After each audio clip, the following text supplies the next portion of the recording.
This is the quick start video that explains the alert, time log, missing sales, non-task activities. For an expanded version of this tutorial with more in-depth explanations and navigation, select the expanded alert, time log, missing sales, non-task activities video. Normally, you would review this report by starting with the workflow navigation or selecting this report after you enter or edit data in the time log template.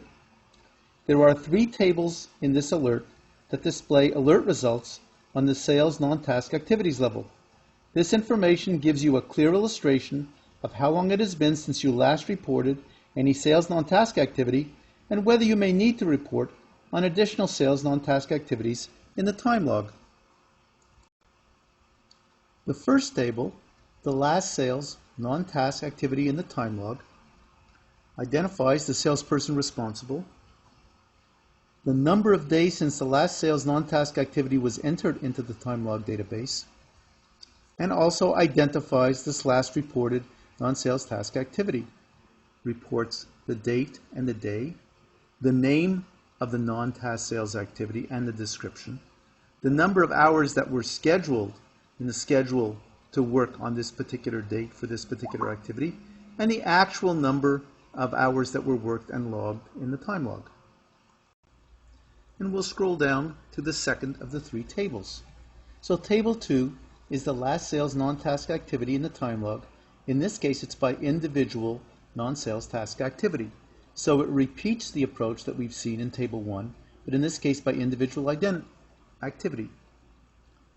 It identifies in red those activities for which no activities have been reported in the time log database since the user has been active, and those for which there has been at least one record entered are displayed in yellow. And we'll scroll down to the third and the last table. Table 3 is the last sales non-task activity in the time log, but in this case it's by date and activity. So it also repeats the approach in table 2, but in this case by date as well as individual activity. It identifies those dates for which no activity has been reported in the time log database since this user's been active. And we see examples here, but let's scroll down to another example. It identifies those activities for which there is no record exists in the time log database for this date in any particular date in which there has been at least one activity that in fact has been reported. So in this case, for those particular dates, it shows the information as yellow. And I'll just scroll back to the top. This completes the description of the 3 results tables of this report, and also completes the quick start video that explains the alert time log missing sales non-task activities.